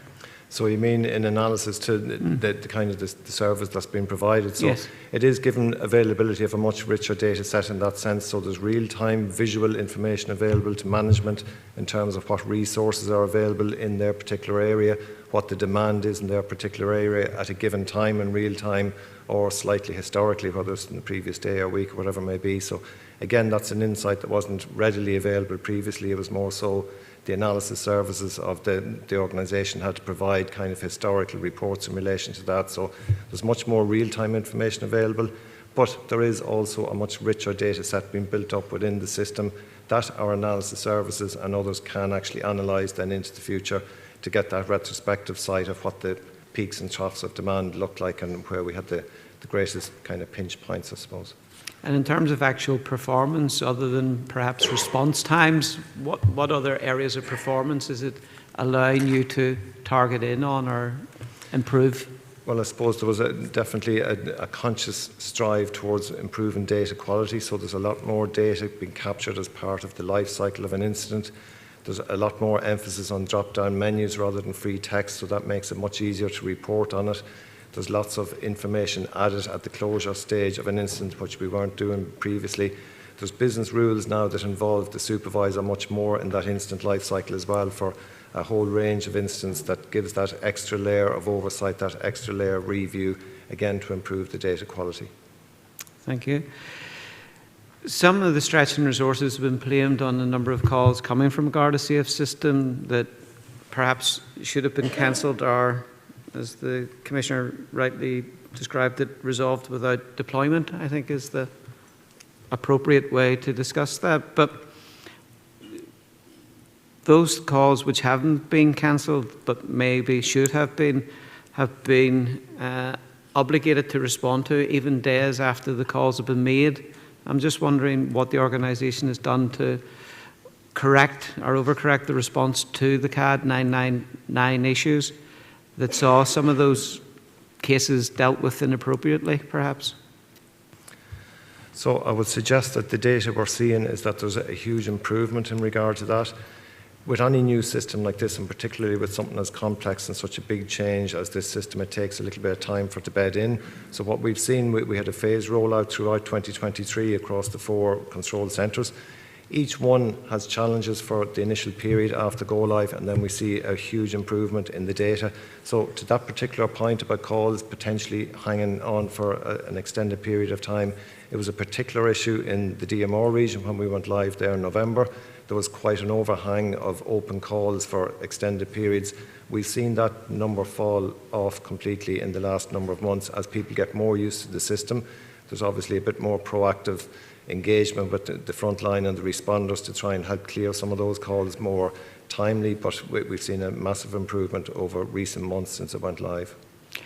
And that improvement's on how you're operating the system. In terms of the public, do you think they have a better sense of how it's operating and the point of actually calling 999? I think that awareness is developing, yes, but it is very much to do with the users of the system in the control centres. It just takes that time for familiarisation, and they get much more efficient at dealing with the backlog on the screens. Commissioner, I'll explain the background for why I'm asking this. Is that going around speaking to people, there seems to be some concern around the country that there's a perception that ringing 999, speaking to a call taker in a regional control room, means that the response will be coming from a greater distance and therefore is likely to be slower than ringing the Garda station. So I wondered if you maybe wanted to respond to that. Well, we still have all our response spread right across the country. So I know the impression may be there that they're responding from these regional control rooms or these regional controls. That's not happening. But we saw the final rollout of this system in November, and now the system is starting to stabilise. There's learning, there is feedback, and we're engaged with the associations in respect of that, and also then with user groups, and also then the public experience of it as well. And so people do put a lot of weight on their ability to ring their local station and ring their local Garda, and we don't want to get in the way of that. But what we do want to make sure is that incidents are properly recorded. So there is a balance in that. But again, as time goes on, we'll refine this system further. And like any of these big systems that we have introduced, it has meant like it has changed probably everybody's working day in terms of responding and dealing with incidents, and so we are very alive to the need of feedback and feedback on its performance and actually its working experience, and Fintan and others are leading on that, but that is an active part of the implementation. So the message would be, if you need a really urgent response, the best approach is to call 999. Oh, it's still, yeah, 999. Thank you. If we move on then just to the area of National Detection Improvement Plan, can you maybe outline for us what the aim of the Detection Improvement Plan is? Thank you, Commissioner. Yeah, just the National Section Improvement Plan basically is to introduce a standardised crime management approach dealing with volume crime. It was initiated last year as part of a review of regional responses for their improvement plans locally and divisionally. It's very much working hand in glove with GSAS and the analysis of information, and in particular to ensure that volume crime, which is identified as in this area theft, burglaries, assaults, and to a much lesser extent robberies, is just to ensure that where the evidence exists or where there's an opportunity to detect crimes, that the resources are deployed appropriately. And as alluded to the Commissioner earlier about the management of resources, GSAS are able to introduce or are able to produce reports now which are far more accessible to us. They're developing under Sarah Parsons and Mr. Andrew O'Sullivan, the CIO, in GSAS, they're developing interactive dashboards which will allow for real-time examination of information. But primarily also, and indeed Derek Smart will be fully aware of this, as part of last year's review, there was examples across the country of very good examples of detection improvement approaches, and one of them in Limerick was a look-back review where GSAS were able to produce reports where incidents in terms of volume crime, where there was evidence that could be would allow the investigation progress. So again, it's about replicating those practices across the country, across the region. There's national, regional, and divisional oversight of this, but ultimately, in terms of volume crime, where there are victims, we're very conscious that what statistically looks just like as I say, a volume crime, there are in many cases victims behind this. So, as a victim-centred organisation, we have to make sure that where evidence exists, we follow that line of investigation. And as the Commissioner alluded to, where indeed we can manage our resources, where we ensure that those investigations, the evidence doesn't exist, that we have to take a certain line of action. But again, very much victim-centred. It certainly sounds like a very positive approach and way forward. So perhaps you could set out for me, just in broad terms, what are the key actions and how they will result in improvements in detection? Well, as I said earlier, there's the look-back reviews. There's the development of the dashboard, the interactive dashboards, which will be made available at divisional level. The autonomy will rest with the respective divisional officers, the chief superintendents in each division. But as I said, there's regional and there's national oversight. There's quarterly reviews. And again, the Deputy Commissioner has committed to carrying out a review of the plan itself at the end of the year to ensure that any changes that take place during the year will be reflected in it. But it's ownership, it's prioritising resources, and again, it's linking in with our stakeholders. We've Forensic Science Ireland, and again, GSACS really. It's about the data that's there, it's about the information. There's no value in not actioning evidence or information, so that's the key. But I think certainly the KPIs, the reports, as the Commissioner alluded to as well, in the first 48 hours or the first week, in a lot of volume crime, if they're not detected, it can be proved very difficult to detect those crimes. But this plan, when fully bedded in, as I say, it's only just at the start of this year, at the end of last year, will allow prioritisation in those areas. So certainly, as the year goes on and as the quarterlies go on and the reviews, you would hope, or we would expect, that there certainly will be an improvement in the detection rates. Thank you, Sean. You mentioned the issue of KPIs, which are always tricky, and they're always difficult metrics to get right and to know that you're actually looking at the right ones. Perhaps can you tell me what are your metrics and time frame for the achievement of an improvement in detections then? Well, again, as I said, some of the frustration is when you introduce these plans, it can take a bit longer than to determine upward trends. But certainly, the GSAS have just carried out their first quarterly examination. So, the information that comes from that, the data that comes from that, will certainly lead into the actions taken at divisional level. So, I certainly think by quarters, you certainly will see improvement as the quarters go on. But these are a lot of, certainly, or there will be volume crimes that will be able to be detected as a result of look-back reviews. As the Commissioner said, after a period of time, the prioritisation can be challenging, but with these reviews, it will allow focus in those areas. So I certainly think we will see an improvement, but until such time as that takes place. But GSAS is a huge part of that. The information, the data that they're giving us, those interactive dashboards, you would expect there will be focus in that area. Because sometimes you can be swamped by the volume of the data in itself, which actually paralyses almost. Exactly, and I think and a huge amount of credit to GSAS for really identifying the value of that information that could assist us. And Sean, you talked there about prioritisation. Could you give me an idea of, are you prioritising particular crime types, or is this a regional approach? How are you approaching this going forward? Well, certainly the divisional, the operation model, the autonomy rests with the respective divisional officers, the detective police superintendents, and the performance assurance superintendents. So again, that autonomy will always rest there. But where you have victims, where you have hotspots, trends, all those areas will feed into the approach and the prioritisation at local level. So it'll be a local area-driven approach then? Absolutely, supported by GSAS and the data. That's a data-driven approach. Yes, the data has to be there in the first place. Absolutely, and again, it'll allow the allocation of resources at divisional level, which is what the op model was designed for at the very start. So, okay, good luck with it. Commissioner, if we maybe just turn to the next area then, the final area that I'll look at, which is roads policing.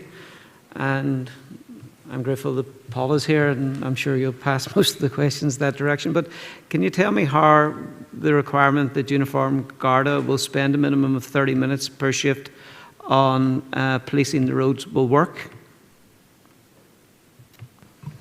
Well, we discussed this, and it's a models used in Sweden, and it seemed to be successful there in terms of just engaging all uniformed personnel to some extent in roads policing functions. So we obviously have a roads policing, but it's engaging all other members. So both those engaged in community policing, but also response on some form of roads policing activity.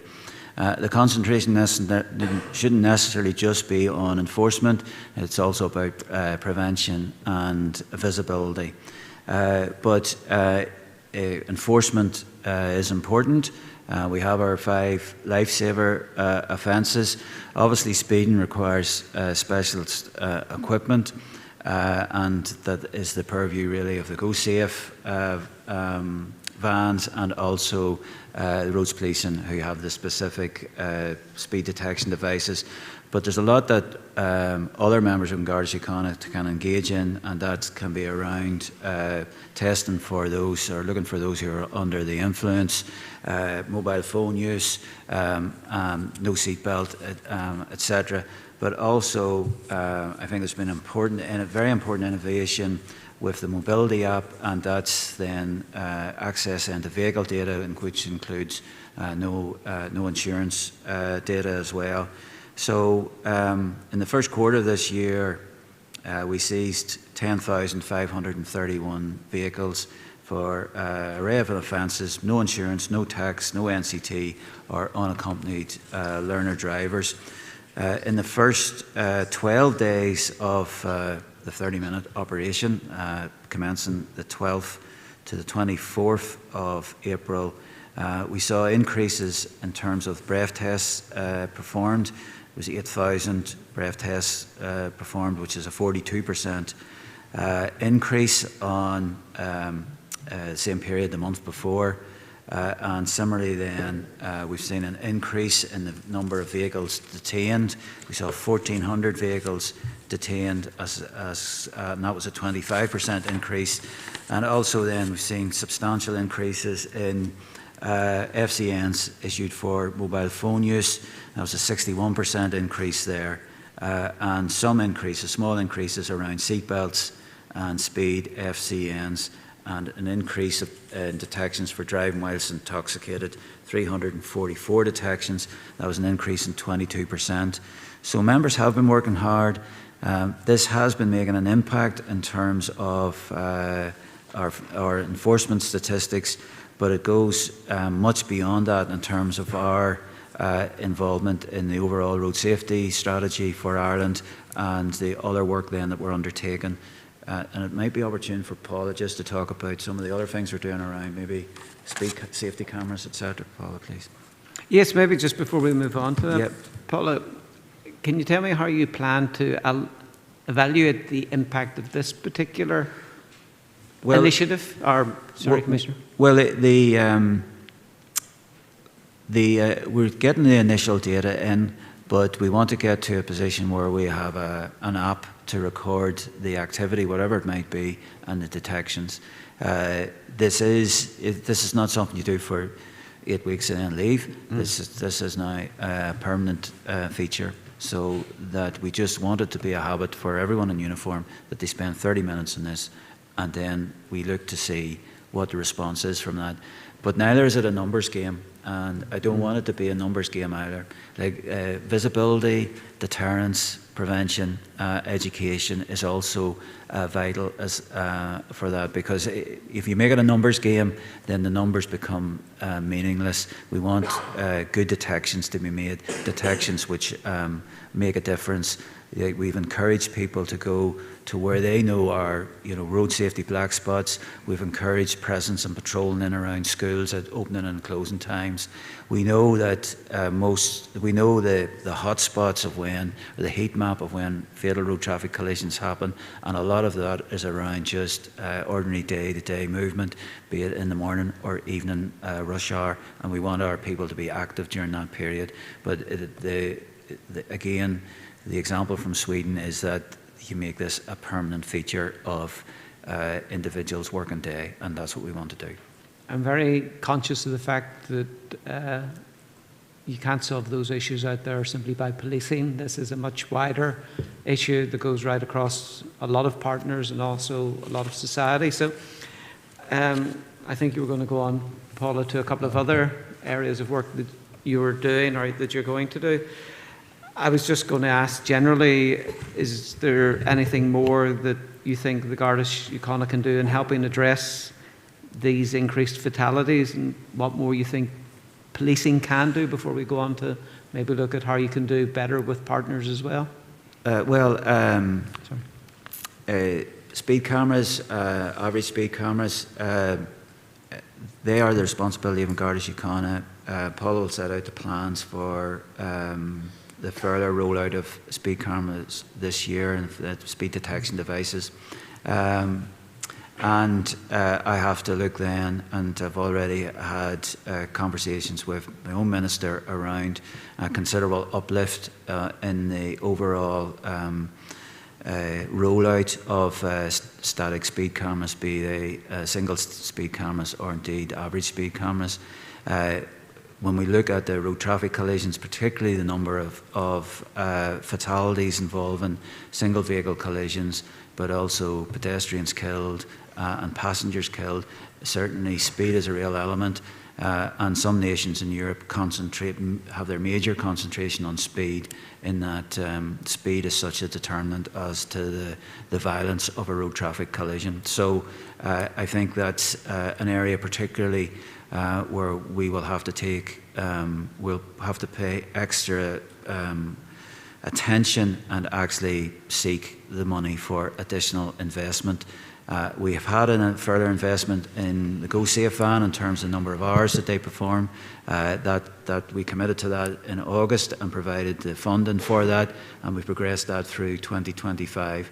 So in terms of ourselves, both in terms of engaging hours of members and work hours, and also then the rollout of the camera system, like we're fully engaged in that, and we understand what needs to be done. But before I just turn to Paula, I do think there is overall an issue around speed and how it's regarded, and the sanctions and the availability of the fixed charge penalty notice then, and nearly the entitlement to that process, no matter what your speed.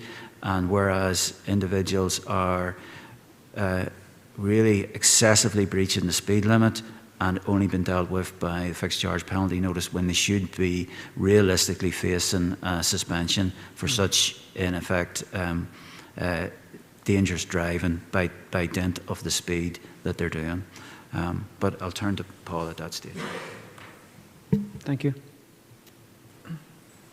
Yes, so you'd asked then in terms of what we as the National Police Service are doing before we move on to the partnership approach, and I just want to be clear that as an organisation and as a policing service, we are absolutely committed to playing our part in this, absolutely. There is absolutely no complacency within this organisation at the minute.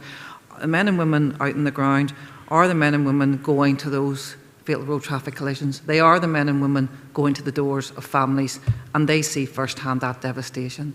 And we are committed, and we see it, and I see it firsthand when we're out on the ground and meeting those who are actively doing that work. So I think, yes, we all need to do more, and as a partnership, we all need to do more. But some of the work that we are doing, as the Commissioner has outlined, in terms of our deployment of our people. So in terms of that deployment as well,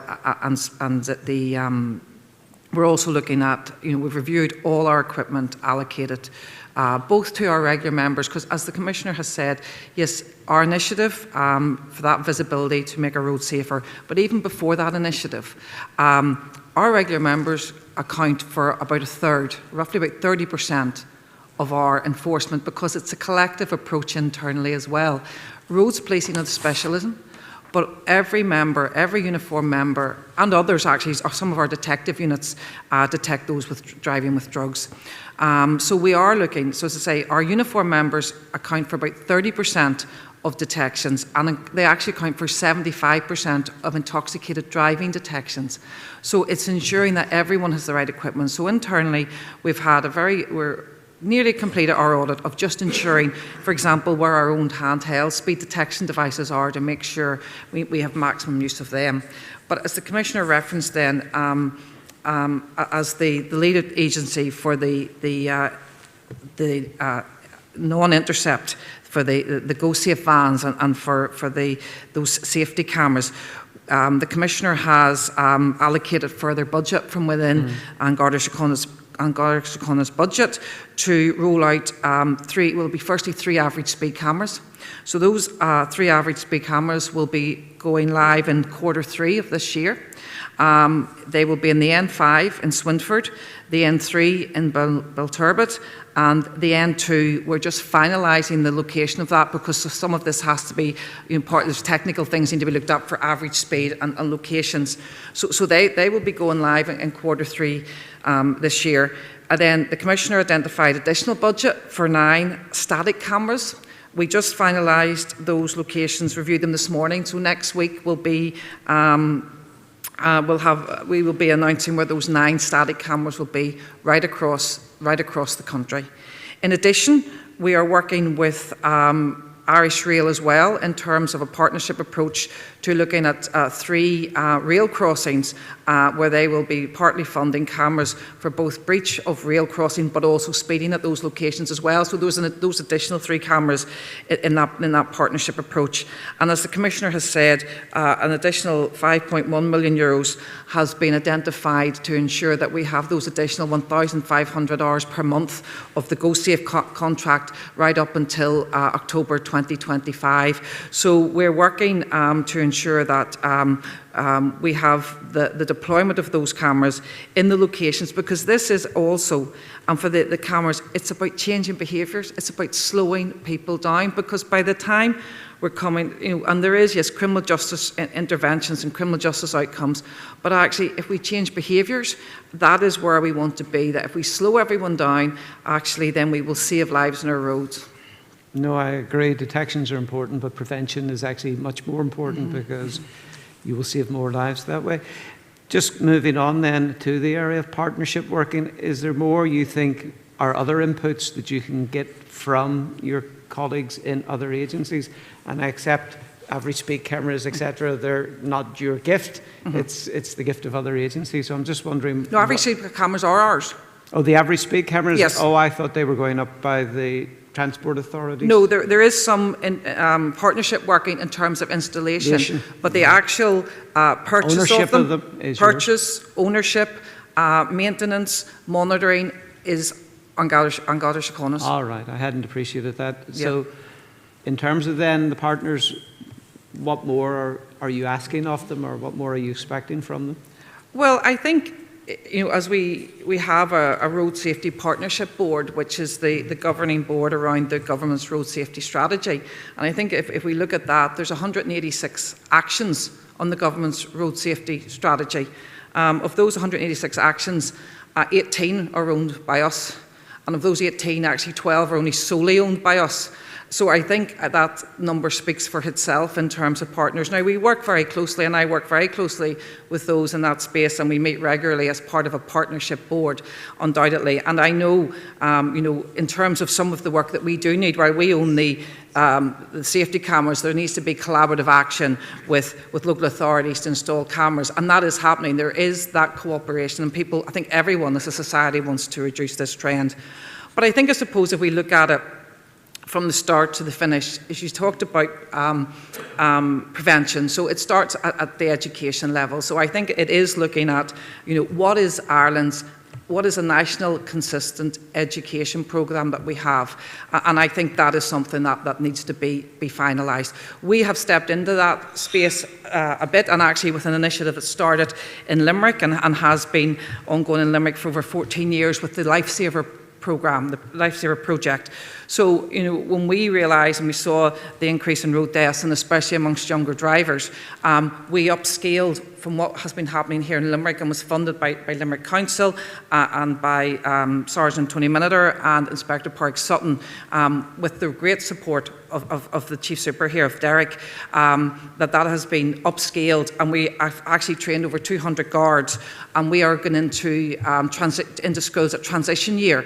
And we've trained all our guards from last November, we've actually delivered over 12,000 sessions to 12,000 people, to 12,000 young people, and we're going to aim to do that going into next year around all transition year students. So I think there is that collaboration, and we will be meeting with the RSA in terms of identifying what we're doing, so as to see how a more collaborative approach can have those greater outcomes in education, and that's in addition to our schools programme.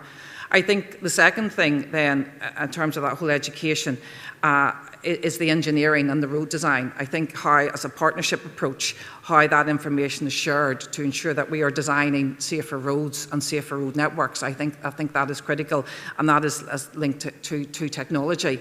And then that leads on to those two areas where they haven't delivered the safer systems, because if you look at the road safety strategy, it is about safer systems. It's about designing things, designing vehicles, designing roads to keep people safer on the roads. And then that brings us, if people still then are taking those risks, people are still non-compliant, then to enforcement and certainly our role, but that enhanced ballot with us, but also the increased use of technology, because if you look at many comparable countries, there is a greater use of safety cameras. So one of the other pieces of work we're doing is looking at how we can use our safety camera devices for detection of mobile phone and seatbelts. So that's another piece of work we're doing. And as the Commissioner said, and I think there is work that, in terms of what are the outcomes of actually the detection. So yes, we have detected, but actually in terms of those outcomes, either through the criminal justice process and through the courts, what are we seeing then in terms of those that we're bringing before the court? Thank you. You also supplied some very good presentations which contain some excellent data in terms of what's happening, what you're doing, and what the current trends are, for want of a better description, which were very good to see. It is slightly disappointing that whilst the number of fatal collisions is going down, the number of fatalities is going up, which is an issue that leapt out on me. But just finally, in those presentations, you mentioned for the first quarter there was 4 key sort of areas or events that you were looking at. One was the St. Bridget's weekend, St. Patrick's weekend, Easter, and the Go Slow Day. And I'm just wondering, quickly, because I'm conscious of the time and we're overrunning, what was your general overview of those? Were they successful, or did you achieve your aims? We did. I mean, each of those campaigns is very much focused on, we know they're some of the highest risk times on the roads.